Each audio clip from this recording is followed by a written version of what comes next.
അമേരിക്കയ്ക്ക് മുമ്പിൽ സാഷ്ടാംഗ പ്രണാമം. എന്നിട്ട് അങ്ങ് കിടന്ന് കഷ്ടപ്പെടുക പീയൂഷ് ഗോയലും ഒക്കെ ഇതങ്ങോട്ട് വിവരിക്കാൻ, നമ്മളേതാണ്ടങ്ങ് ഗുണപ്പെടുത്തിയെന്ന് കാണിക്കാൻ. പുതിയ വ്യാപാര കരാറ്, അതിനെക്കുറിച്ച് എല്ലാവരും ഒന്ന് പഠിക്കണം. ജനങ്ങളിത് മനസ്സിലാക്കണം, തിരിച്ചറിയണം. ഈ ഇരട്ടത്താപ്പുണ്ടല്ലോ, തിരിച്ചറിയണം. ശ്രീ നരേന്ദ്രമോദി നടത്തുന്ന ഇരട്ടത്താപ്പ് ജനങ്ങൾ തിരിച്ചറിയണം. അദ്ദേഹത്തിന് ഈ ട്രംപിനോട് വലിയ അഭിനിവേശവും വലിയ താല്പര്യവും ഒക്കെ കാണും. അവിടെ അവിടെ പോയി വളരെ സൂഹിക്കാനും ഒക്കെയുള്ള മാർഗമൊക്കെ കാണും. പക്ഷേ അത് നമ്മുടെ ചെലവിലാവരുത്, അതായത് ഇന്ത്യയുടെ ജനങ്ങളുടെ ചെലവിലാകരുത്. അതല്ലേ വേണ്ടത്. അതിന് പകരം എന്താണെന്നറിയോ, നമ്മളെ മുഴുവൻ അടിയറവ് വെച്ചിട്ടാണ് ഇപ്പം ഇതുപോലൊരു വ്യാപാര കരാർ ഉണ്ടാക്കിയേക്കുന്നത്. ഏതാണ്ട് നഷ്ടമാണ്, ഏതാണ്ട് വലിയ ലാഭം നമുക്കുണ്ടാക്കുകയാണ്. ഒരു നഷ്ടവും നമുക്കില്ല. അതുപോലെ ആ രീതിയിൽ പറഞ്ഞുകൊണ്ടാണ് ഇത് ചെയ്യാൻ പോകുന്നത്. അതും രഹസ്യമായിട്ട്. ഈ കരാർ ഉണ്ടായതിന് ശേഷം ഉണ്ടല്ലോ, അത് മിണ്ടിയില്ല. മൗനി ബാബ അനങ്ങാതിരുന്നു, ഒരൊറ്റ അക്ഷരം പറഞ്ഞിട്ടില്ല. പക്ഷേ അത് കഴിഞ്ഞ് ട്രംപ് അങ്ങ് പ്രഖ്യാപിച്ചു. അതായത് നമ്മുടെ രാജ്യമായിട്ടുണ്ടാവുന്ന കരാറ് നമ്മളെ ബാധിക്കുന്ന ഏറ്റവും വലിയൊരു പ്രശ്നം, അത് നമ്മൾ അറിയണമെങ്കിൽ അമേരിക്കൻ പ്രസിഡന്റ് പറയണം. അപ്പോൾ ആ രീതിയിലേക്ക് പോവുകയാണ്. അമേരിക്കൻ പ്രസിഡന്റ് എല്ലാം പ്രഖ്യാപിക്കുന്നത്. ഇന്ത്യ പാകിസ്ഥാൻ യുദ്ധം നിർത്തുന്നു, അത് അമേരിക്കൻ പ്രസിഡന്റ് പ്രഖ്യാപിച്ചു. ഇല്ലെങ്കിൽ അങ്ങനെ മൂക്ക് അടിച്ചോളെന്ന് പറഞ്ഞു, അതോടുകൂടി നിർത്തി എന്നൊക്കെ വിളിച്ചു പറയുകയാണ്. അതെല്ലാം കേട്ടുകൊണ്ട് അനങ്ങാതിരുന്നു. അതിനൊന്നും മറുപടിയില്ല, ഒരു പ്രശ്നമില്ല. മറുപടി പറഞ്ഞാൽ അതില്ലെന്നെങ്ങാണം പറഞ്ഞു കഴിഞ്ഞാൽ ട്രംപ് ഈ പറഞ്ഞ അങ്ങ് ചെയ്യും. അതാണ് പ്രശ്നം. അപ്പോൾ ഈ കരാറിലേക്ക് നമ്മളൊന്ന് കടന്നു ചെന്നാൽ അതിനകത്ത് ഏറ്റവും വലിയ കാര്യമെന്ന് പറയുന്നത് എന്താണെന്നറിയോ? ഏറ്റവും വലിയ പ്രശ്നം, അതായത് മുമ്പ് ഇന്ത്യയിൽ നിന്ന് ഇറക്കുമതി അമേരിക്കയിലേക്ക് കയറ്റുമതി ചെയ്യുന്ന, അമേരിക്കയിലേക്ക് ഇറക്കുമതി ചെയ്യുന്ന സാധനങ്ങൾ, അതായത് നമ്മൾ കയറ്റുമതി ചെയ്യുന്ന സാധനങ്ങൾക്ക് ഉള്ള ആവറേജ് ചുങ്കം എന്ന് പറയുന്നത്, ടാക്സ് എന്ന് പറയുന്നത്, ചുങ്കത്തിന് മലയാളം ചുങ്കം എന്നുള്ള വേർഡ് ടാക്സ് ആണ്. ചുങ്കത്തിന് അത് 3.3% 3.3% ആയിരുന്നു. ഇത് കഴിഞ്ഞതിന് ശേഷം ഏകപക്ഷീയമായിട്ട് ഇന്ത്യ അങ്ങനെ ചെയ്യുന്നു, ഇന്ത്യ ഇങ്ങനെ ചെയ്യുന്നു, ഇന്ത്യ റഷ്യയിൽ നിന്ന് എണ്ണ വാങ്ങുന്നു, ഇതെല്ലാം പറഞ്ഞുകൊണ്ട് ഇന്ത്യക്ക് ഇപ്പോഴേ തീരുവ എന്ന് പറയുന്ന ഒരു തീരുവ അങ്ങ് 50% വരെ കൊണ്ടുപോയി. 50%. അത് ഏകപക്ഷമായിട്ട് ട്രംപ് തീരുമാനിച്ചാണ്, ഇന്ത്യ തീരുമാനിച്ചല്ല. എന്നിട്ടും ഇവരാരും അനങ്ങിയില്ലെന്ന് പറഞ്ഞു കഴിഞ്ഞാൽ, കയറ്റുമതി നടന്നാലും നടന്നില്ലെങ്കിലും ഒന്നും പ്രധാനമന്ത്രിക്കൊന്നുമില്ല, മന്ത്രിമാർക്കൊന്നും സംഭവിക്കാൻ പോകുന്നില്ല. സംഭവിക്കുന്ന ഇന്ത്യയിലെ ജനങ്ങൾക്കാണ്. അപ്പോൾ ഇന്ത്യയിലെ വ്യാപാരികൾക്കാണ്, കയറ്റുമതിക്കാർക്കാണ്. അപ്പോൾ അതൊന്നും ഇവർക്ക് പ്രശ്നമുള്ള കാര്യമല്ല. അതുകൊണ്ട് അനങ്ങിയില്ല, കൊടുത്തോട്ടെന്ന് വിചാരിച്ചു. കുത്തനെ കയറ്റുമതി അങ്ങ് കുറഞ്ഞെന്ന് പറഞ്ഞു കഴിഞ്ഞാൽ ഇന്ത്യയിലെ തുണിത്തരങ്ങളൊക്കെ ധാരാളം. അപ്പോൾ നമുക്ക് അമേരിക്കയിൽ ചെന്നാൽ ഏറ്റവും നല്ല ക്ലോത്ത് കിട്ടണമെങ്കിൽ ഉണ്ടല്ലോ, നമ്മൾ നോക്കിയാൽ അത് ഇന്ത്യൻ ക്ലോത്താണ്. ആ ഏത് തുണിക്കടകളിൽ ചെന്നാലും, അവിടെ ചെന്ന് കഴിഞ്ഞാലും, വലിയ സൂപ്പർ മാർക്കറ്റിൽ ചെന്നാലും നമ്മൾ പിടിച്ച് നമ്മൾ ഏറ്റവും നല്ല തുണി നമ്മൾ നോക്കുമ്പോൾ, അത് നോക്കുമ്പോഴാണ് അറിയാം മെയ്ഡ് ഇൻ ഇന്ത്യ എന്ന് കാണുന്നത് ഈ സാധനമാണ്. ഇത് മെയ്ഡ് ഇൻ ഇന്ത്യയൊക്കെ അങ്ങ് പോയി. ഇപ്പോൾ കാര്യം എന്തെന്നറിയോ, ഇത് ഒന്നും നടക്കത്തില്ല. കാരണം അതിന് 50% തീരുവ. അതുകൂടാതെ തുണിത്തരങ്ങൾക്ക് ഇടയ്ക്ക് അവർ 8.26% തീരുവ കൊണ്ടുവന്നിരുന്നു 2024.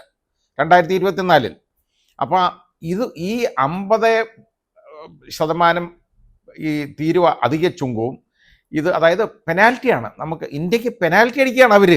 അമേരിക്ക ഇരുന്നുകൊണ്ട് ഇന്ത്യക്ക് പെനാൽറ്റി അടിക്കുകയാണ്. ഇവരാരാ തീരുമാനിക്കാനിത്? അങ്ങനെ 50-ഉം പിന്നെ 8%, 8.26, 58.26 ആണ് യഥാർത്ഥ ശതമാനമാണ് അധിക ഡ്യൂട്ടി മൊത്തം കൂടെ വന്നത്. ഒന്നും നടക്കത്തില്ല. കൊടുത്ത് ആ തുണി അവിടെ വിൽക്കാൻ പറ്റത്തില്ല. കാരണം വില അതാണ്, ഒരു രക്ഷയില്ല. ഓൾഡ് സ്റ്റോക്ക് അല്ലാതെ പുതിയതൊന്നും അവിടെ കിട്ടാനില്ല. ആ രീതിയിലായി. കാരണം അവരാരും വാങ്ങത്തില്ല.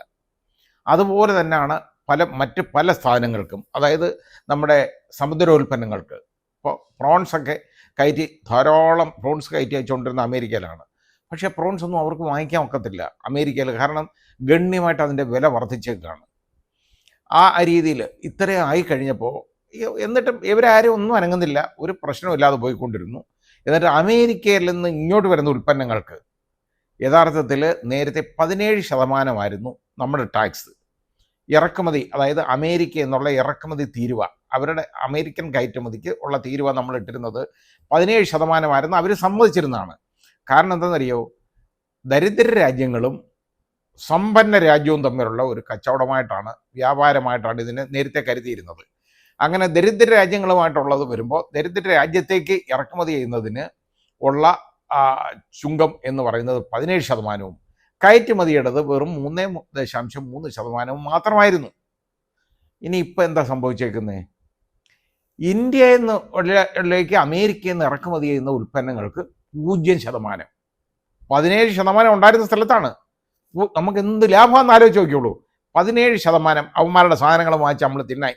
17%. ഇവിടുന്ന് കയറ്റുമതി ചെയ്യുന്നതിനെല്ലാം ഇപ്പം അങ്ങ് നിരപ്പാക്കി 18%. അപ്പോൾ ഏതാണ്ട് വലിയ കാര്യം നേടിയെടുത്തത് മാതിരിയായി പറയുന്നത്. 50% അത് 25% ഒക്കെ. ആ 25%ത്തിൽ നിന്ന് ഇപ്പം 7% കുറച്ചു.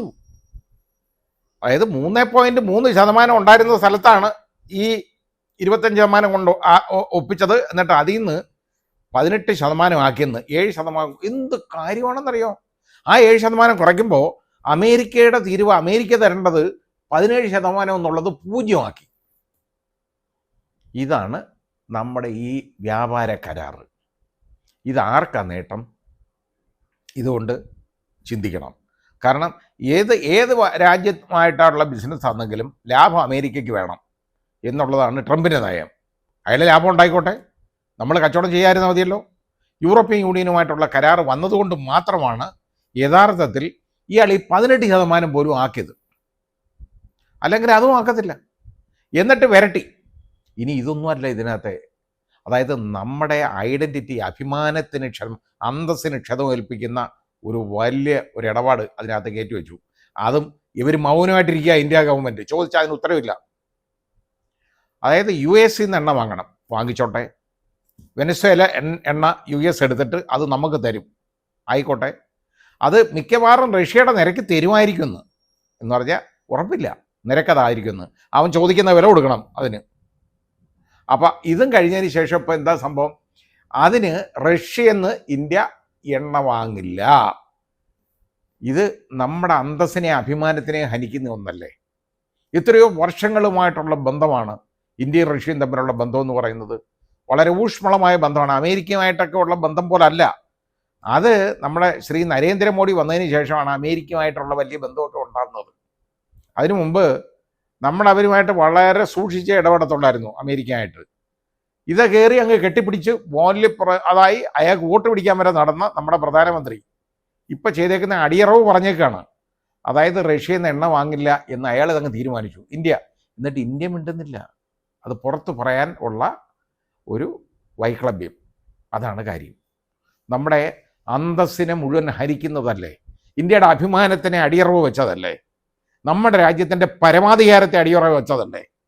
അന്യ ഒരു രാജ്യക്കാരൻ തീരുമാനിക്കുക നമ്മൾ ഇന്ന സ്ഥലത്തുനിന്ന് ഒന്നും വാങ്ങരുതെന്ന്. അയാൾ ആരാ ഇതൊക്കെ തീരുമാനിക്കാൻ? ലോക പോലീസോ? നോ എന്ന് പറയാൻ? അത് കേൾക്കുന്ന മടയന്മാരെ എന്ത് ചെയ്താൽ നോക്കും നമ്മൾ? എന്നിട്ടിരുന്ന അങ്ങോട്ട് സർക്കസ്. എനിക്ക് 30 ദശലക്ഷം ഒരാൾ പറയുക, പീയൂഷ് ഗോയൽ 30 ദശലക്ഷത്തിൻ്റെ വിപണിയാ തുറന്നു കിട്ടിയേക്കുന്നതെന്ന്, ഡോളറിൻ്റെ. കൊള്ളാം. വേറെ ഒരാൾ പറഞ്ഞ 50 ദശലക്ഷം ഡോളറിൻ്റെ വിപണി തുറന്നു കിടക്കുന്നതിന് അവിടെ കാശ് കൊടുക്കണം കൊണ്ടുവന്ന്. ഇങ്ങോട്ട് തുറന്നിട്ടേക്കാണ്. അവിടുന്ന് ക്ഷീരോൽപ്പന്നങ്ങൾ മുതൽ തുടങ്ങി സോയാബീൻ എണ്ണ തുടങ്ങിയ കാര്യങ്ങളൊക്കെ ഇങ്ങോട്ട് ഇറക്കുമതി ചെയ്യുക 0. ഇവിടുത്തെ കർഷകരുടെ നട്ടിലൊടിക്കും ഈ വ്യാപാര കരാർ. ഇവിടുത്തെ ക്ഷീരകർഷകരുടെയും ഇവിടുത്തെ അല്ലാതെ കർഷകരുടെയും കാർഷികോൽപ്പന്നങ്ങൾ കയറ്റുമതി ചെയ്യാൻ അവിടെ 18% നികുതിയും കൊടുത്ത് അവിടെ കയറ്റി അയക്കണം. അവിടുന്ന് ഇങ്ങോട്ടുള്ള ഈ സാധനങ്ങൾക്ക് 0% ഇറക്കുമതി ചെയ്യാം. അപ്പോൾ ആളുകൾ അമേരിക്കൻ ഉൽപ്പന്നം വാങ്ങിക്കുമോ ഇന്ത്യൻ ഉൽപ്പന്നം വാങ്ങിക്കുമോ? നമ്മൾ നോക്കണം ഇവിടെ. അതാണ് ഇവിടുത്തെ ഏറ്റവും വലിയ പ്രശ്നം. നമ്മുടെ കയറ്റുമതിയും മുഴുവൻ പോകും. അതുപോലെ നമ്മുടെ അവിടുന്ന് തരുന്ന ഇറക്കുമതി എന്ത് വൃത്തികെട്ട സാധനം തന്നാലും വാങ്ങിച്ച് കഴിച്ചോണം. ഇനി ക്വാളിറ്റി കൺട്രോൾ ഒന്നും പോസിബിൾ അല്ല. അതെല്ലാം വിട്ടുവീഴ്ച ചെയ്തേക്കാണെന്ന്. അതായത് അമേരിക്കൻ ഉൽപ്പന്നങ്ങൾ അവർ തരുന്ന സാധനം അതിൻ്റെ ക്വാളിറ്റി കൺട്രോളൊന്നും നമ്മൾ നടത്തണ്ട. അവർ തരുന്നത് വാങ്ങിച്ച് ഞങ്ങൾ കഴിച്ചോണ്ടാൽ മതി, ഇവിടെ ഏത് സാധനത്തിൻ്റെ ആയാലും. അപ്പോൾ ഇങ്ങനെയുള്ള ഒരു ഏകപക്ഷീയമായ ഒരു കരാറിനകത്ത് ഇന്ത്യ ഒപ്പിട്ടു അതിന് രഹസ്യമായിട്ട്. എന്നിട്ട് അതിനെക്കുറിച്ചുള്ള ഒരൊറ്റ വിവരങ്ങളും പുറത്ത് പറയുന്നില്ല. പാർലമെൻറ്റ് ഇതിൽ ചോദിക്കാൻ പോയി കഴിഞ്ഞാൽ എന്താ? ബി ജെ പിക്കാർ എണീറ്റ് നിന്ന് ചീത്ത വിളിക്കും. അതാ ചെയ്യുന്നത്. ഈ ബി ജെ പിക്കാർ നിങ്ങളൊന്ന് ആലോചിക്കും. നിങ്ങളൊക്കെ മനുഷ്യരല്ലേ? നിങ്ങൾ ഇന്ത്യക്ക് വേണ്ടിയല്ലേ കഴിയുന്നത്? ഈ ഇന്ത്യക്ക് വേണ്ടിയാണ് നിങ്ങൾ കഴിയുന്നതെന്നുണ്ടെങ്കിൽ, നിങ്ങൾ ചെയ്യുന്നതെന്നുണ്ടെങ്കിൽ, രാജ്യസ്നേഹം എന്നൊന്നും ഉണ്ടെങ്കിൽ ഇതിനെ നിങ്ങൾ എതിർക്കണം. അതെന്താ ചെയ്യാത്തത്? ശ്രീ നരേന്ദ്രമോദിയാണോ എല്ലാം ഇന്ത്യയിൽ ജനങ്ങളെ അല്ലേ ഇന്ത്യയിൽ വലുത്? ഡെമോക്രസിക്കകത്ത്, ജനാധിപത്യത്തിൽ ഇന്ത്യയിലെ ജനങ്ങളാണ് വലുത്, അല്ലാതെ ഭരണകർത്താക്കളല്ല വലുത്. അപ്പോൾ ജനങ്ങളുടെ ഭാഗത്തു നിന്നാണെങ്കിൽ ബി ജെ പിക്കാരായാലും നിങ്ങൾ ചിന്തിക്കണം. ഈ തെറി വിളിക്കുന്നതിന് മുമ്പ്, അയാളെ പപ്പൂന്ന് വിളിക്കുന്നതിന് മുമ്പ് നിങ്ങൾ ആലോചിക്കണം ഇതെന്തോ അയാൾ പറയുന്നതെന്ന്. പറയുന്നത് ശരിയായ സത്യസന്ധമായ കാര്യമാണ്. ഈ കരാറിനോട് എനിക്ക് അങ്ങേയറ്റത്തെ വെറുപ്പുണ്ട്, ധാർമ്മിക രോഷമുണ്ട്. അതുകൊണ്ടാണ് ഞാനിത് ഇങ്ങനെ പറയുന്നത്. അത് മുഴുവൻ ഒന്ന് പഠിച്ചു നോക്കിക്കോളൂ. അത് പഠിച്ചിട്ട് പറയുകയാണ്, ഇത്രയും വലിയ ഒരു ഉപദ്രവം ഇന്ത്യക്ക് ഇന്ന് വരെ ഉണ്ടായിട്ടില്ല. അങ്ങനെയുള്ള ഒരു ഉപദ്രവത്തിലേക്ക് നമ്മൾ കടന്നു കയറി. അമേരിക്കയുടെ സാധനങ്ങളെല്ലാം 0% ഇവിടെ ഇറക്കുമതി ചെയ്ത് നമ്മൾ വാങ്ങണം. നമുക്കൊരു അത് നിരക്കുമില്ല. 17% എന്നുള്ളത് അവർ 0 നമുക്ക് ഒന്നുമില്ലായിരുന്ന 3.3% എന്നുള്ളത് 18% മാറ്റി ഉയർത്തി നമ്മൾ ഇറക്കണം, നമ്മൾ അങ്ങോട്ട് കൊടുക്കണം. ഇതാണ് നയം. ഇതിന് നിന്നു കൊടുക്കുകയാണ് ട്രംപിനെ ഭയന്ന്. ട്രംപിനെ കണ്ടാൽ മൂത്രമൊഴിക്കണം എന്നുള്ളതാണോ ഇവിടുത്തെ നേതാക്കന്മാർ തീരുമാനിക്കുന്നത്? നമ്മുടെ രാജ്യത്തിന് പരമാധികാരമുണ്ടെന്നും നമ്മുടെ തീരുമാനങ്ങൾ എല്ലാം നടപ്പാക്കുമെന്നും ഉള്ള ഒരു തീരുമാനം വേണം. ഇവിടെ UK 10%-നാണല്ലോ കൊടുക്കുന്നത്. അപ്പം ഇന്ത്യക്ക് എന്താ 18? അപ്പോൾ അവർക്ക് വെള്ളക്കാരെ നോക്കുമ്പോൾ അവർക്കറിയാം ആർക്ക് കൊടുക്കണമെന്നൊക്കെ. ഇന്ത്യയിലുള്ളതൊക്കെ എന്താ, യവന്മാരൊക്കെ വെറും ഒരു ഒന്നിനും കൊള്ളരുതാത്തവന്മാരല്ലേ എന്നുള്ള ഒരു കണക്കാണ്. പറയുന്നത് കേട്ടോളും എന്നുള്ള ഒരു കാഴ്ചപ്പാടാണ് ട്രംപിനുള്ളത്. ഇത് ചെറുക്കപ്പെടേണ്ടതാണ്, വെറുക്കപ്പെടേണ്ടതാണ്.